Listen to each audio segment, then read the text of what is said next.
দেখেন হযরত আইয়ুব আলাইহিস সালাম সব কোরআনের মধ্যে আছে, আল্লাহ পাক সব বলে দিয়েছেন। আমাদের মধ্যে অনেকের রোগ হলে কয় যে এত নামাজ রোজা করি আর রোগে আমারই পাইলো। বলে না এরকম? নামাজ রোজা করি, দান সদকা করি, হজ করি আর আমারই রোগটাই পাইলো, এই রোগ ছাড়েই না। আশ্চর্য কথা, রোগ দিয়ে আল্লাহ মানুষের ঈমান পরীক্ষা করেন। ধৈর্য ধরতে হবে। হযরত আইয়ুব আলাইহিস সালামের রোগ হলো 18টি বছর পর্যন্ত রোগে ভুগলেন। 18 বছর শরীর পচে যেতে লাগলো, বিবি বাল বাচ্চা সব তার কাছ থেকে ছড়ে গেল। গ্রামের লোকেরা তাকে তাড়ায় দিল, জঙ্গলের ভিতরে তিনি কাটাতে লাগলেন। এরপরে তিনি কষ্টে অস্থির হয়ে গেলেন, কোন শেকায়েত আল্লাহর দরবারে তোলেন নাই। বলেছেন, আয় আল্লাহ পাক, আমি দারুণ ভাবে রোগগ্রস্ত হয়ে পড়েছি আর তুমি রহমান রহিম। হযরতে আইয়ুব আলাইহিস সালাম 18টি বছর রোগ ভোগ করার পর যখন তিনি লক্ষ্য করলেন শুধু শরীরের ভিতরেই পোকা না, এবার পোকা জিহ্বার মধ্যে শুরু হয়ে গেছে, জিহ্বায় পোকা ধরেছে, গায়ের গোশতে পোকা, পুষ পোকা, পচে পচে শরীর পড়তেছে, জিহ্বার মধ্যেও পোকা হয়ে গেছে। হযরত আইয়ুব আলাইহিস সালাম এবার আল্লাহর দরবারে হাত তুলে বলেন, রব্বুল আলামিন, এতদিন কোনো কথা বলি নাই, 18টি বছর পর্যন্ত হাসি মুখে আমি সহ্য করে চলছি, তুমি রোগ দিয়েছো বলার আমার কিছুই নাই, কিন্তু এবার অবশ্যই শিকায়েত করব। যেহেতু আমার জিহ্বায় পোকা ধরেছে, মাবুদ আমার জিহ্বায় পোকা দিও না, আমার জিহ্বায় যদি পোকা হয়ে যায় তাহলে তোমার মতো আল্লাহর জিকির আমি কি দিয়া করব? আয় আল্লাহ, জিহ্বাটি সুস্থ রাখো যাতে করে তোমার জিকির করতে পারি। সুবহানাল্লাহ।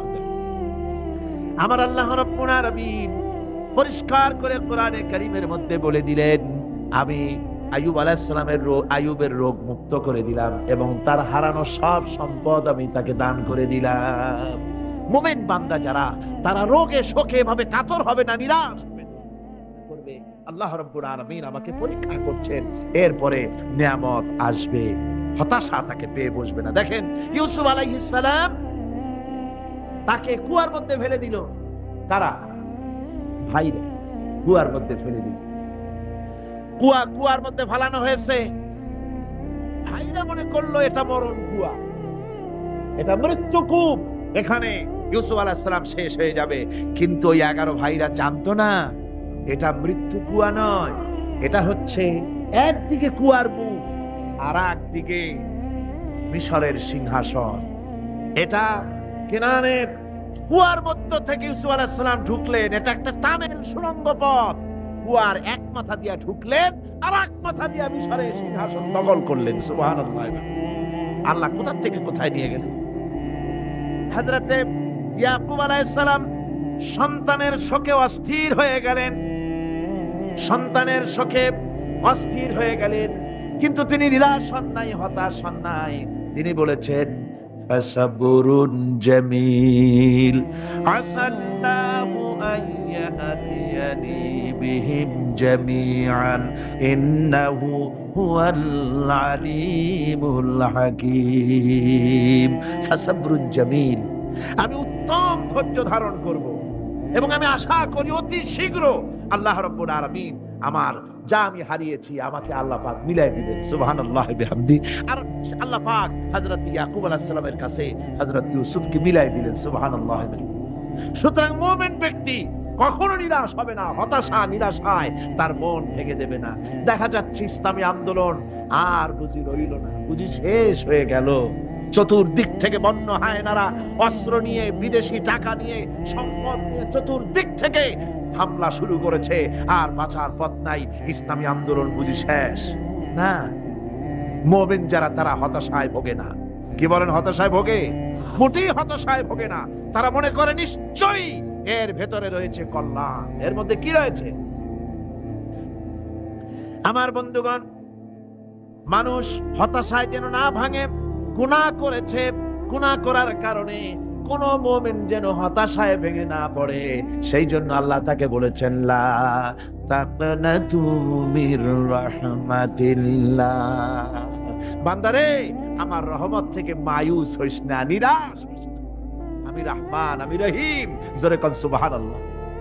আমার বন্ধু, আপনারা কোন পৃথিবীতে কে আছে এমন, কোন সত্তা আছে এমন যে অপরাধীকে ডেকে বলে আয় তোরে মাফ করে দেব? আছে কেউ এমন? বাপও বলে, বাপও ছেলে যদি অপরাধ করে ডেকে বলে না আয় মাফ করে দিই। অবশ্য মন চায় ছেলে মাপ চাক, তাহলে মাফ করে দিই। মাপ না চাও পর্যন্ত বাপেও ডাকে না, মাও ডাকে না যে অপরাধ করেছিস আয় মাফ করে দিই। জোরে বলেন, কেউ বলে? আকাশ ও জমিনে একমাত্র মেহেরবান সত্তা আমার রব্বুল আলামিন। মানুষ যখন গুনাহ করে রব্বুল আলামিন বলে বান্দারে গুনাহ করেছিস আমার সামনে আয়, গুনাহ মাপ চা, চোখের পানি ফেলাম। যত বড় গুনাহ তোর হোক না কেন আমি রব্বুল আলামিন তোর গুনাহ খাতাকে মাফ করে দেব। কিভাবে মাফ করব? মানুষ যদি কোনো অন্যায় করে, অপরাধ করে, চুরি করে, ডাকাতি করে, পুলিশ তাকে অ্যারেস্ট করে, থানায় তার নাম লেখা হয়ে যায়, কয়েক বছর জেল খাটার পরে মুক্ত হলো, কিন্তু থানার ব্ল্যাক লিস্টে দাগি খাতায় যে নাম থাকলো ওই নাম কাটা যায় না। আবার অপরাধ করলো, আবার জেল হলো, আবার মুক্ত হলো, থানায় আরেকবার নাম লেখা হলো। যতবার অপরাধ করবে ততবার থানায় নাম লেখা যাবে, জেল খাটবে, জরিমানা দেবে, কিন্তু কালো খাতা থেকে তার নাম মোছা হবে না। আল্লাহ রাব্বুল আলামিনের অফিসের কাণ্ড ভিন্ন। কোন মানুষ যদি অপরাধ করে, গুনাহ করে যদি রব্বুল আলামিনের দরবারে বিনীতভাবে মাপ চায়, আল্লাহ রাব্বুল আলামিন বলেন শুধু গুনাহ মাফ করি না, গুনার খাতা থেকেও নামটা আমি আল্লাহ তোমার মুছে ফেলে দেই। গুনাহ আমার কাছে মাপ চাও, আমি আমাকে ডাকো, আমি তোমার কাছে আছি। নিউটনের মতো মানুষ মৃত্যুর সময় বললেন কেন সমুদ্রের বেলাভূমিতে দাঁড়িয়ে সামান্য বালু কণা নিয়ে নাড়াচাড়া করলাম, অথই সমুদ্রের কিছুই দেখতে পারলাম না। শেখ সাদি রহমতুল্লাহ আলাইহি ইন্তেকালের সময় বলেছেন মালুম শোধ কি হিচ মালুম না শোধ, সারা জীবন সাধনা করে বুঝিলাম ইহা যে কিছুই বুঝিলাম না। এগুলি হচ্ছে জ্ঞানীদের কথা। আর কোন রকম ইউনিভার্সিটির বারান্দা দিয়ে 3-4 দিন হাঁটছে, কয় যে সব বুঝি। কি বুঝছো? কয় দেয়ার ইজ নো গড। স্রষ্টা বলতে কেউ। পাগল কি এর কাছে ধরে মিয়া? সুতরাং বিদ্যার বড়াই চলবে না, স্বাস্থ্যের বড়াই চলবে না, অর্থের বড়াই চলবে না। অর্থের বড়াই করবে, কত অর্থ তোমার হয়েছে, আল্লাহ যদি ইচ্ছে করেন ব্রেনের মধ্যে, মগজের মধ্যে এমন টিউমার করে দিবেন, মগজের মধ্যে এমন ক্যান্সার করে দেবেন, হার্টের ভিতরে এমন ক্যান্সার লাগায় দিবেন, 14 গোষ্ঠী বিক্রি করলে ঔষধের পয়সা হবে না। পারবে কিনা আল্লাহ কর? জোরে বলবেন পারবেন কিনা? এমন বহুত অসুখ আছে ডাক্তাররা বোঝেই না ঔষধ দেবে কি রোগ, ডাক্তাররাই বোঝেন। এগুলি ইংল্যান্ড এবং আমেরিকায় যখন যাই সেখানে বহুত লোক দোয়া নিতে আসে, কয় যে হুজুর দোয়া করেন, দীর্ঘদিন পর্যন্ত রোগে ভুগতেছি। কি রোগ? অমুক রোগ। তাই এখানে এত মডার্ন মেডিকেল সায়েন্স এত উন্নত হয়েছে, ডাক্তাররা কি কয়? কয় ডাক্তাররা ব্লাড, স্টুল, ইউরিন, পুষ্টিশুদ্ধার টেস্ট ফেস্ট করিয়া কয় যে বুঝি না কি হয়েছে। এগুলো আল্লাহ পারেন কিনা কম। সুতরাং পয়সার বড়াই করো না, পয়সার বড়াই করো না। কারণ পয়সার বড়াই করেছিল, আল্লাহ পাক দুনিয়া থেকে ধ্বংস করে দিয়েছেন। ইলমের বড়াই শয়তান করেছিল, আল্লাহ তার উপরে লানত দিয়েছেন। সুতরাং মুমিন বান্দা যারা আল্লাহর দ্বীনকে কবুল করবে, কালেমা পড়বে, তার অন্যতম একটি কোয়ালিটি হচ্ছে সে বিনয়ী, বিনম্র হবে। সুবহানাল্লাহ পড়ে। অহংকার তার মধ্যে জায়গা পাবে না। হাদিসে কুদসির ভিতরে এসেছে আল্লাহ পাক বলেন অহংকার হচ্ছে আমার ইজাব, আমার চাদর স্বরূপ। যে ব্যক্তি অহংকার করে সেজন্য আমি আল্লাহর চাদর নিয়ে টানাটানি করে। নাউযুবিল্লাহি মিন যালিক।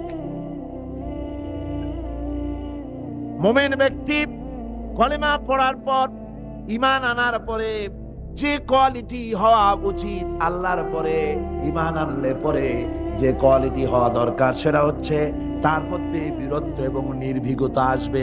সে ব্যক্তি নির্ভীক হবে, মৃত্যুর ভয় পাবে না, মৃত্যুর ভয় পাবে না।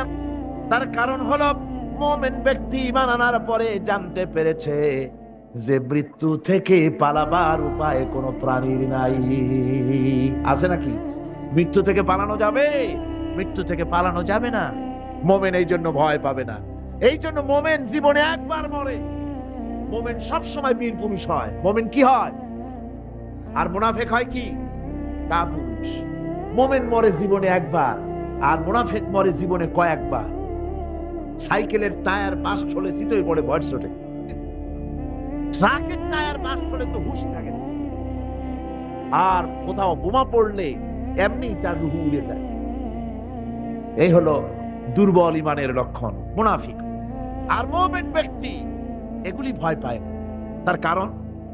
তার কারণ হচ্ছে কোরআনে কারীম বলেছে, কুল ইন্নাল মাউতাল্লাযী তাফিরুনা মিনহু ফাইন্নাহু মুলাকীকুম। বলো, মৃত্যুর থেকে পালাবার কোনো উপায় নাই। যেখানেই যাও না কেন মৃত্যু তোমাকে ধরবেই। তোমাকে যেখানেই যাও তুমি, মৃত্যু তোমাকে খুঁজে বের করবেই। মরণ থেকে পালাও তুমি, মরণ তোমায় লইবি ঘিরি। যদিও সুদূর আকাশ পানে লুকাও সেথায় লাগিয়ে সিঁড়ি।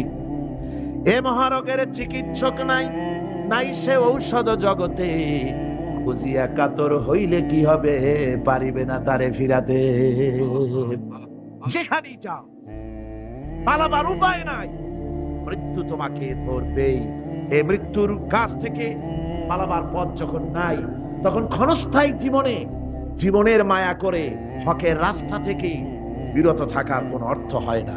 বরং এই রাস্তায় যদি জীবন দেওয়া যায়, সে মৃত্যু নয়, সেটার নাম জীবন। সেটার নাম কি? জীবন। আরে জীবন তো আল্লাহ কিনে নিয়েছেন। আমাদের জীবন কে কিনে নিয়েছেন? আল্লাহ রাব্বুল আলামিন বলেছেন, ইন্নাল্লাহা আশতারা মিনাল মুমিনিনা আনফুসাহুম ওয়া আমওয়ালাহুম বিআন্না লাহুমুল জান্নাহ। আল্লাহ পাক বলেন, আমি আমার মুমিনের জান এবং মালকে খরিদ করে নিয়েছি, বিনিময়ে আমার মুমিনকে আমার জান্নাত দান করে দিয়েছি। মুমিনের মালটাও আমার, জানটাও আমার। তো আসলে জান আর মাল কার? আল্লাহ পাকের। তো আল্লাহ কিনলেনটা কি? আল্লাহর জিনিস আল্লাহ কিনলেন কেন? তার মানে হচ্ছে ইচ্ছেটা কিনেছেন, আমাদের ইচ্ছেটা। আমরা আমাদের ইচ্ছে মতো আমাদের মাল খরচ করতে পারবো না, আমাদের ইচ্ছে মতো জান খরচ করতে পারবো না। মাল আর জান সবটাই খরচ হবে আল্লাহর জন্য। কার জন্য? আল্লাহর জন্য করতে হবে। আপনাকে আল্লাহ টাকা দিয়েছেন, কড়ি দিয়েছেন, এই ধন সম্পদ যে কোনো দলের লোক এসে চান্দা চাইলেই আপনি দিতে পারবেন না, যেহেতু কিয়ামতের দিন আল্লাহর দরবারে জবাবদিহি করতে হবে। পয়সা আল্লাহ দিয়েছিলেন, ওই পয়সা দিয়া ধর্মনিরপেক্ষবাদীদেরকে টাকা দিয়া সহযোগিতা করেছেন, সমাজতন্ত্রীদেরকে টাকা দিয়ে সহযোগিতা করেছেন, পুঁজিবাদীদেরকে টাকা দিয়ে সহযোগিতা করেছেন, আল্লাহর দ্বীনের সঙ্গে নাফরমানি যারা করে পয়সা দিয়ে সহযোগিতা করেছেন। কিয়ামতের দিন আল্লাহর দরবারে আসামির কাতারে দাঁড়াতে হবে। পরিষ্কার আল্লাহর কথা, আমি তোমার মাল কিনে নিয়েছি, তোমার মাল আমার রাস্তায় খরচ করতে হবে। খরচ করলে কোথায় করতে হবে? আল্লাহর রাস্তায়। আপনার নিজের ইচ্ছে মতো আপনি করতে পারবেন না। দেখুন, হিন্দুদেরকে, অমুসলিমদেরকে আপনি সাহায্য করবেন। যদি কোনো অমুসলিম তার মেয়েকে বিবাহ দিতে পারে না টাকার অভাবে, আপনি সাহায্য করবেন, জায়েজ আছে, সওয়াব হবে। একটা অমুসলিম তার সন্তানকে পড়াশোনার খরচ চালাতে পারছেন, আপনি সাহায্য করুন, জায়েজ আছে। অসুখ হয়েছে, রোগের চিকিৎসা করাতে পারে না অমুসলিম, সাহায্য করুন, জায়েজ আছে। কিন্তু অমুসলিম পূজা করবে, পয়সা দিয়ে মণ্ডপ বানাতে পারে না, বলির পাঠা কিনতে পারছে না পয়সার অভাবে, সেখানে মুসলমানের সাহায্য করা জায়েজ আছে? একটা ফুটা পয়সাও সেখানে সাহায্য করা মুসলমানদের জন্য হারাম। এরকম সাহায্য করা কি জোরে কর? হারাম। তার কারণ আপনি পয়সা দিয়ে আল্লাহর সাথে শিরক করা সুযোগ করে দিচ্ছেন। এই কথাটা যেমন ভাবে বুঝলেন, অনুরূপ ভাবে যারা আল্লাহর দ্বীন কায়েম করতে চায় না, আল্লাহর দ্বীনের বিরোধিতা করে, মানুষের তৈরি করা মতবাদ প্রতিষ্ঠার সংগ্রাম করে, তাদেরকে আপনি আপনার টাকা পয়সা দিয়ে সাহায্য করলে আল্লাহর কাছে অবশ্যই আপনাকে জবাবদিহি করতে হবে। যেহেতু আপনার জান আপনার মাল সবটাই কার? আল্লাহ রাব্বুল আলামিনের জন্য শিখিয়ে দিয়েছেন, বলো কুল ইন্না সালাতি ওয়া নুসুকি ওয়া মাহইয়ায়া ওয়া মামাতি লিল্লাহি রাব্বিল আলামিন। পড়েন সবাই আমার সাথে, ইন্না সালাতি ওয়া নুসুকি ওয়া মাহইয়ায়া ওয়া মামাতি লিল্লাহি রাব্বিল আলামিন। নিশ্চয়ই আমার নামাজ, আল্লাহ বলেন শিখাই দিচ্ছেন, বলো আমার নামাজ, আমার কোরবানি, আমার হায়াত, আমার মত সবকিছু ওই আল্লাহ রাব্বুল আলামিনের জন্য, যিনি তামাম জাহানের সৃষ্টি জগতের লালন কর্তা পালন কর্তা, তার জন্যই নিবেদিত। সুতরাং আপনার ইচ্ছে মতো জান মাল খরচ করতে পারবেন না, খরচ করতে হবে আল্লাহর পথে। মুখের মধ্যে যে জানটা আছে জান আপনার, কিন্তু আপনি কি আত্মহত্যা করতে পারবেন? আত্মহত্যা করলে কি হয়? কবিরা গুনাহ। কি হবে? কবিরা গুনাহ। কিয়ামতের শাস্তি কি? জাহান্নাম। কোথায় যেতে হবে? জাহান্নাম। যদিও জানটা আপনার মধ্যে আপনার, কিন্তু এটা আল্লাহ আপনার কাছে আমানত রেখেছেন। এই জান আপনি যেখানে সেখানে খরচ করতে পারবেন না। আপনার এই জানটা নিয়ে মানুষের তৈরি করা মতবাদের আন্দোলনে সংগ্রাম করে জানকে ক্ষতিগ্রস্ত করতে পারবেন না। ওই রাস্তায় মরবেন তো জাহান্নামে যেতে হবে। এই রাস্তায় আপনার জীবন দিতে বলা হয়নি। আপনার জান আর মাল সবটা খরচ করতে হবে আল্লাহ রাব্বুল আলামিনের জন্য, যেহেতু আমাদের জান মালের বিনিময়ে আল্লাহ রাব্বুল আলামিন আমাদেরকে জান্নাতের ওয়াদা করেছেন। মুমিন ব্যক্তির এই কোয়ালিটি হবে। মুমিন ব্যক্তি, সে ব্যক্তি তার মনের মধ্যে এই চিন্তা হবে, কেউ আমাকে ক্ষতি করতে পারবে না, আমাকে কেউ মারতে পারবে না। ওয়ামা হুম বিদাল্লিনা বিহি মিন আহাদিন ইল্লা বিইذনিল্লাহ। আল্লাহর বিনা হুকুমে আমার এক কাঁচা পশম কেউ বাঁকা করতে পারবে না। এটাই মুমিনের ঈমান হওয়া উচিত। শুধু তাই নয়, মুমিনের কলিজার ভিতরে এ ধরনের সাহস থাকবে, বিশ্বাস থাকবে। ওয়ামা কানা লিনাফসিন আন তামুতা ইল্লা বিইذনিল্লাহি কিতাবাম মুআজ্জালা। কোন প্রাণী তার নির্ধারিত সময়ের আগে কেউ তাকে মারতে পারবে না। আল্লাহ পাক যে সময় নির্ধারণ করেছেন, ওই নির্ধারিত সময়ের আগে কারো মৌত হবে না। নির্ধারিত সময়ের আগে কারো মৌত হবে না। কোরআনে কারীমে ভিন্ন জায়গায় আল্লাহ বলেন, কুল্লাউ কুনতুম ফি বুয়ুতিকুম লাবারাযাল্লাযীনা কুতিবা আলাইহিমুল কাতলু ইলা মাদাজিহিম। আল্লাহ পাক বলেন, নবী বলুন, ভাগ্যে যদি নিহত হওয়া থাকে, ভাগ্যে যদি নিহত হওয়া থাকে, সে যদি তার নিজের বিছানায়ও থাকে, ওই বিছানা থেকে তাকে বেরিয়ে যেতে হবে, মৃত্যুর জায়গায় তাকে পৌঁছে যেতে হবে। কেউ রক্ষা করতে পারবে না। মৌত যখন আসবে অবশ্যই মৃত্যুর কাছে তাকে যেতেই হবে। মুমিন কখনো হতাশ হবে না, নিরাশায় তার মন ভেঙে যাবে না। হতাশা মুমিনের কলিজাকে কখনো ছোট করে দিবে না, আন্দোলন থেকে তাকে বিরত রাখবে না। অন্ধকার দেখবে, চতুর্দিকে অন্ধকার মেঘাচ্ছন্ন, চতুর্দিক থেকে মেঘ জমে আসতেছে, মনে হবে যেন আর ফজর হবে না, কিন্তু একটু পরে দেখা যাবে এই মেঘের ঘন ঘটা দূর হয়ে গিয়ে সকালবেলায় আকাশে আবারও সূর্য উদিত হয়েছে।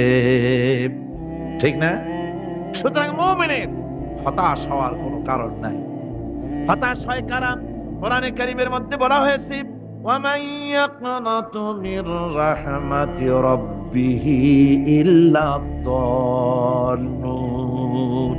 কেবলমাত্র পথভ্রষ্ট লোকেরাই, কেবলমাত্র গোমরাহ লোকেরাই তারাই নিরাশ হয়, হতাশ হয়। ঈমানদার লোক কখনো হতাশ হয় না।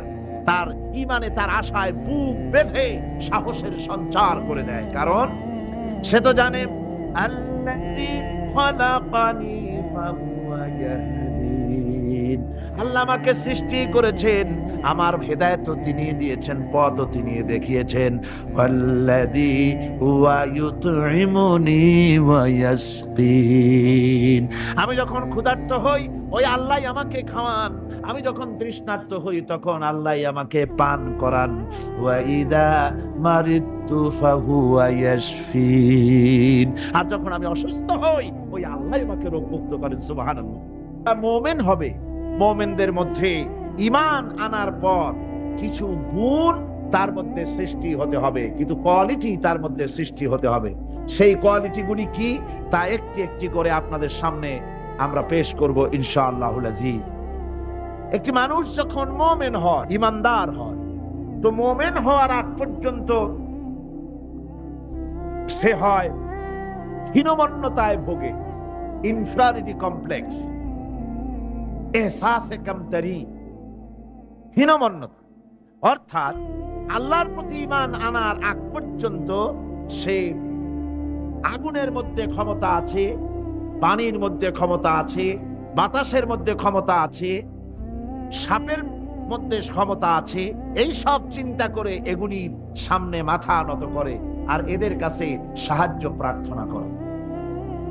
যখন সে ব্যক্তি ঈমান আনে, ঈমান আনার পরে তার ভেতরে আত্মসম্ভ্রম পয়দা হয়ে যায়, শখসিয়তের পয়দা হয়ে যায়, তার ভিতরে এমন একটা আত্মমর্যাদা বোধ এসে যায় যে আমি যেগুলির সামনে মাথা নত করি আর শক্তি আছে বলে মনে করি, এগুলি তো আসলে কিছুই না, সব শক্তির মূল হতেছেন তো আল্লাহ রব্বুল আলামিন।